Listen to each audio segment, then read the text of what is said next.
ഡോക്ടറെ, ഉണ്ണി don't worry, പേടിക്കാൻ ഒന്നുമില്ല. He'll be all right. ഉടനെ റൂമിലേക്ക് കൊണ്ടുവരും. അപ്പൊ കയറി കണ്ടോളൂ. ഈശ്വരൻ കാത്തു.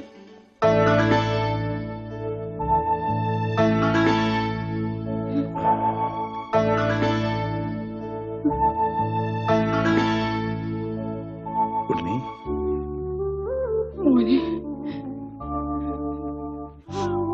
ഇവരെയൊക്കെ മനസ്സിലായോ? അച്ഛൻ, അമ്മ,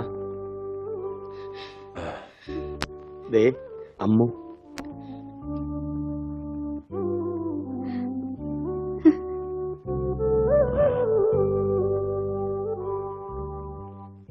എന്താ എന്റെ മോന് പറ്റിയത്?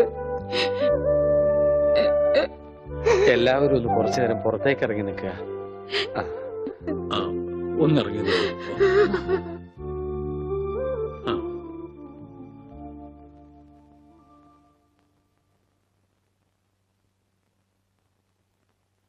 എന്താ, നിനക്ക് ആരെയും തിരിച്ചറിയാൻ കഴിയുന്നില്ലേ? അവര് എവിടെയോ ഒരു ഓർമ്മ പോലെ. പക്ഷേ അവരൊന്നും എന്റെ ആരുമല്ല. ഉണ്ണി, നീ എന്തായി പറയുന്നത്? ഉണ്ണിയോ? എന്റെ പേര് ഉണ്ണി എന്നല്ല, വിഷ്ണു. എന്റെ വീട് ബാംഗ്ലൂരാ. എന്തിനാ ഇങ്ങനെ വിഷമിക്കണേ? അവന് നല്ല മാറ്റമുണ്ട്, കണ്ടില്ലേ? എന്നാലും അവൻ നമ്മളോടൊന്നും മിണ്ടിയില്ലല്ലോ. ശരിയായിക്കോളും. എന്തോ നല്ലൊരു ലക്ഷണം കാണുന്നു. ഇതൊന്നും നേരത്തെ ഉണ്ടായിരുന്നല്ല. ആരോ മനഃപൂർവ്വം ചെയ്തതാ, നിങ്ങളെയൊക്കെ കബളിപ്പിക്കാൻ. എന്റെ കർത്താവേ, ഇതൊക്കെ ഞാൻ അവരെ എങ്ങനെ പറഞ്ഞു മനസ്സിലാക്കും? ഇതറിഞ്ഞ അമാഷി ചങ്കുപൊട്ടി ചത്തുപോകും. നിനക്ക് വേണ്ടി സ്വന്തം ജീവിതം നൽകിയ ഒരു പെൺകുട്ടിയുണ്ട്. ഇതൊക്കെ അറിഞ്ഞ ആത്മഹത്യ കുട്ടി.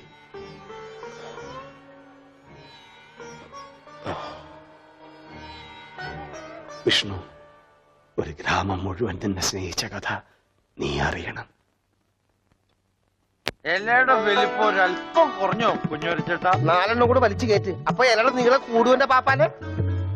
സത്യം. അല്ല, ഞാനൊന്ന് ചോദിക്കട്ടെ, എന്താണ് ഈ സദ്യയുടെ ആവശ്യകത? ഇതൊരു പാഴ്സലമല്ലേ? എടാ ഓമനക്കുട്ട, നീ സാമ്പിൾ പഠിക്കുന്നത് കേട്ടിട്ടുണ്ടോ?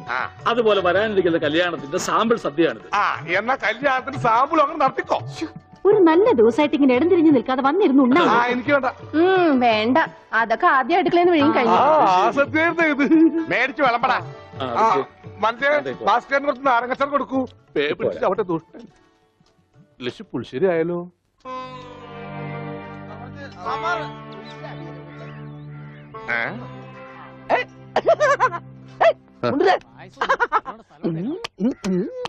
ഓമനക്കുട്ടൻ, നിനക്ക് എന്നാ പറ്റി? എനിക്കൊന്നുമില്ല, വട്ടുമാറൊന്ന് ടെസ്റ്റ് ചെയ്തതാ. മുണ്ടുക്ക് നല്ല മുണ്ടുക്ക്. എന്തായി കാണിക്കണം? ഇങ്ങോട്ട് വന്നേ. എന്തിപ്പണ്ടായേ? അവനിപ്പോ അസുഖമൊന്നുമില്ല, അവന്റെ അസുഖമൊക്കെ മാറി. ദൈവമേ, എന്താ നീ ചങ്കിക്കുത്ര വർത്താനൊന്നും പറയല്ലേ? ഉണ്ടായിരിക്കും.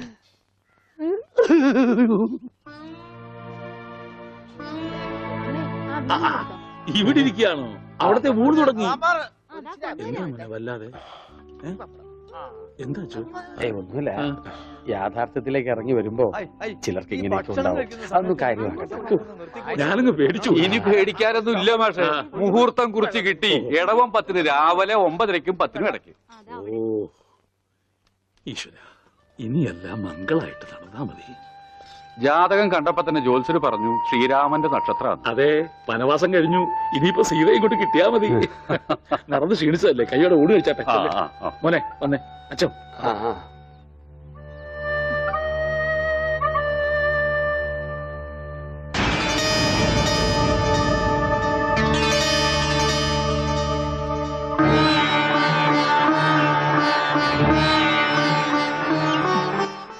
അച്ഛോ, വരും ഊണ് കഴിക്കാം. വേണ്ട, എനിക്കൊരു ഗ്ലാസ് വെള്ളം തന്നാ മതി. ഉണ്ണിയോ? ഓ, ഇനി അമ്മിക്കുട്ടി വാരി തന്നാലേ ഉണ്ണിക്കുട്ടിന് ഉണ്ണുള്ളോ? ചേച്ചി, എനിക്ക് അമ്മോനോടൊന്ന് സംസാരിക്കണം. ദേ, ആ മുറിയിലുണ്ട്, പോയിക്കോളൂ. അല്ല, ഞങ്ങളൊന്ന് പുറത്തേക്ക് പോയിക്കോട്ടെ? പോയിക്കോ പോയിക്കോ. പിന്നെ ഇത് എന്നും വേണം കേട്ടോ. എന്റെ കല്യാണത്തിന് മുമ്പ് ഓമനക്കുട്ടായിട്ട് ദിവസം പുറത്തേക്ക് വിളിക്കും. കല്യാണം കഴിഞ്ഞപ്പോഴോ ഞാൻ പറയട്ടോ അമ്മക്കുട്ടോട്.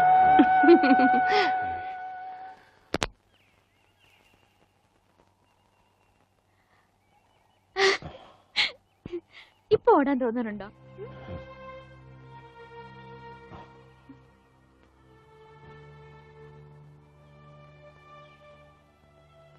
അമ്മ കരുതുന്ന പോലെ ഞാൻ മാഷിന്റെ മോൻ ഉണ്ണിയല്ല. ബാംഗ്ലൂരിലെ മഹേശ്വരൻ തമ്മി എന്ന ക്രിമിനലിന്റെ മകനാണ് ഞാൻ.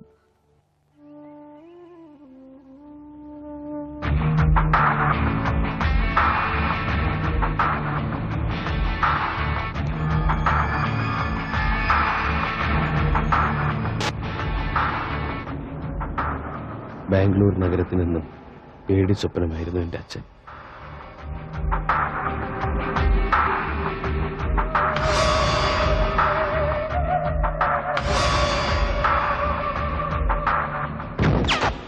മഹേശ്വരൻ തമ്പി അറിയാതെ ഒരു കരിയില്ല പോലും അനങ്ങില്ല.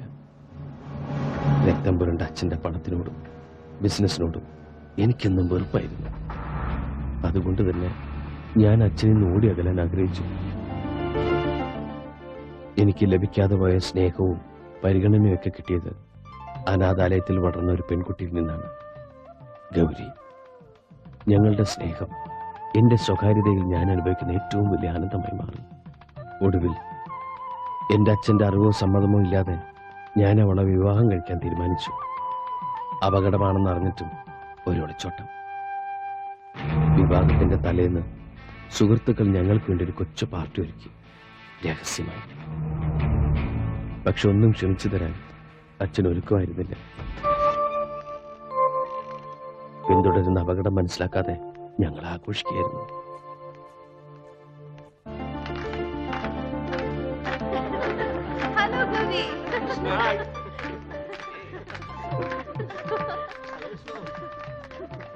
നാളെ നിങ്ങളുടെ വിവാഹം കഴിഞ്ഞാൽ പിന്നെ നിന്റെ അച്ഛന്റെ കണ്ണത്താ ദൂരത്തേക്ക് നിങ്ങൾ രണ്ടാളും കൂടി പറക്കും.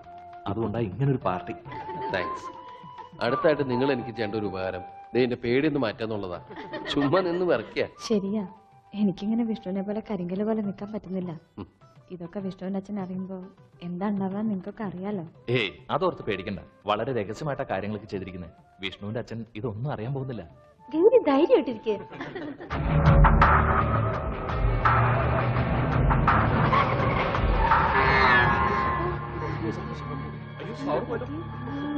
വിഷ്ണു, എനിക്ക് പേടിയാവും. ആരും പുറത്തേക്ക് ഇറങ്ങരുത്. ഞാൻ പോയി നോക്കിട്ട് വരാം.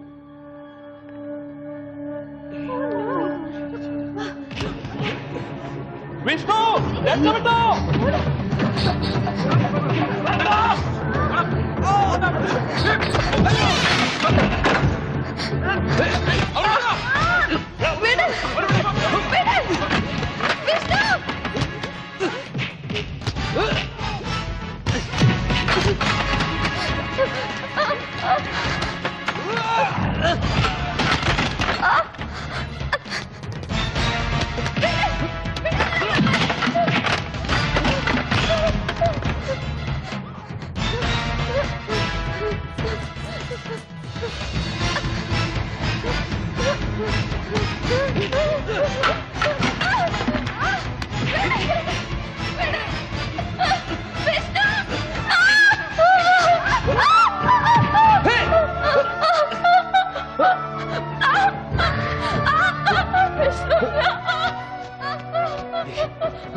എന്തു പറഞ്ഞ സമാധാനിപ്പിക്കണ്ടെന്നറിയില്ല. മനഃപൂർവ്വം അല്ലെങ്കിലും മാപ്പ് പറയാൻ ഞാൻ.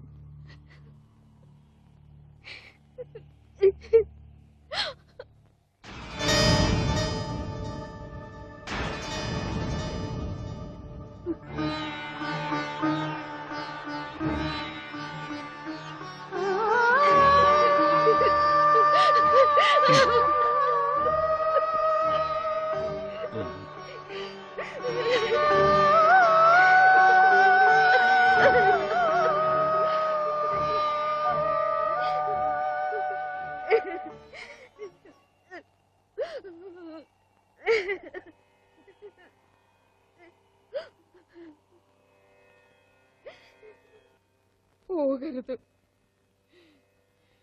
എന്നെ വിട്ടിട്ട് എന്റെ പൊന്നുമോനെ എങ്ങോട്ടും പോകരുത്. ഇല്ലമ്മേ, അമ്മയും ഈ വീട് നാടൊക്കെ ഉപേക്ഷിച്ച് ഞാൻ പോവില്ല ഒരിക്കലും. വിഷമിക്കരുത്, അമ്മയുടെ മോൻ തന്നെ ഞാൻ.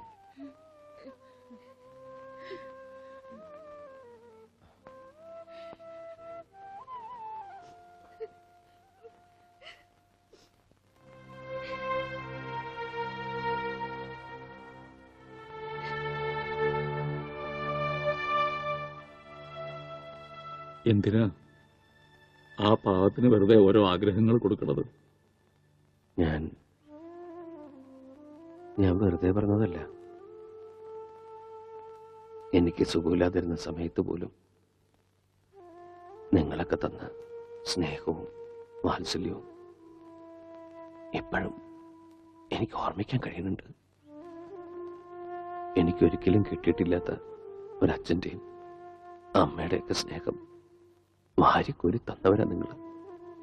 നിങ്ങളെ വിട്ടിട്ട് ഞാൻ ഒരിടത്തും പോവില്ല. ഇവിടുന്ന് പോവാൻ പറയരുത്.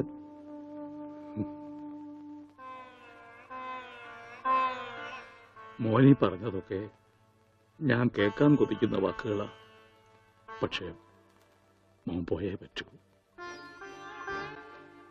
മകനെ നഷ്ടപ്പെടുമ്പോഴുള്ള വേദന എന്താണെന്ന് നല്ലോണം അറിഞ്ഞവനാ ഞാൻ. അതേ വേദനയോടെ മകനെ കാത്തിരിക്കുന്ന ഒരാളുണ്ട്, മോന്റെ സ്വന്തം അച്ഛൻ. ആ അച്ഛന്റെ അടുത്തേക്ക് തിരിച്ചു പോയേ പറ്റൂ. കാത്തിരിക്കേ എന്റെ അച്ഛന് ഒരു ദിവസം പോലും എനിക്ക് വേണ്ടി കാത്തിരിക്കില്ല മനുഷ്യൻ. ഒരു നിമിഷം പോലും എന്നെ ഓർത്ത് ദുഃഖിക്കില്ല അയാള്. എന്റെ ജീവിതം തകർത്തവനാ ആ മനുഷ്യൻ. അയാളുടെ അടുത്തേക്ക് ഞാൻ പോകില്ല. ഞാൻ എവിടെ ഉള്ളതെന്ന് അയാൾ ഒരിക്കലും അറിയാൻ വേണ്ട.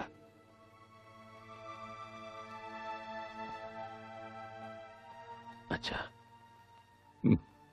അങ്ങയുടെ മകനായിട്ട് ഇവിടെ കഴിയാൻ എന്നെ അനുവദിച്ചൂടെ? എന്താ ഒന്നും പറയാത്ത?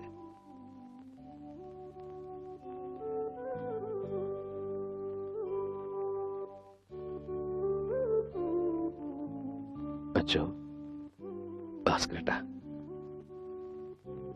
ഒരുപാട് ദ്രോഹിച്ചിട്ടും നിങ്ങളൊക്കെ എന്നെ സ്നേഹിച്ചില്ലേ? ഒരു വാക്ക് പറഞ്ഞൂടെ? എന്നെ പറഞ്ഞുവിടണ്ടാന്ന്.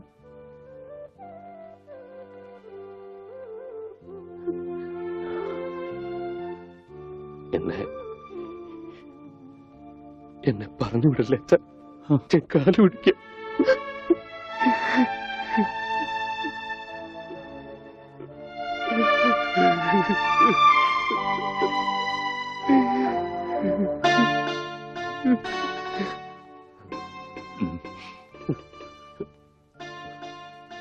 നീ എന്റെ മോൻ തന്നെയാ.